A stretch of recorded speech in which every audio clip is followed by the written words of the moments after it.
En el corazón de Egipto hay un templo donde el tiempo parece haberse detenido, el templo de Luxor. Pero este lugar no es solo historia, es el escenario de un misterio que ha desconcertado al mundo por miles de años. Construido hace más de 3000 años por el faraón Amenhotep III y ampliado por Ramsés II, este templo no solo honraba a los dioses, aquí se realizaba un ritual secreto llamado el Opet, un evento tan sagrado que el faraón aseguraba inmortalidad al completarlo. Pero había un precio. Los sacerdotes que participaban en el ritual jamás podrían abandonar el templo, y quienes intentaron romper esta regla desaparecieron.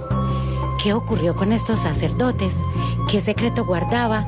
Dale like para segunda parte y revelar el secreto de la maldición del templo de Luxor.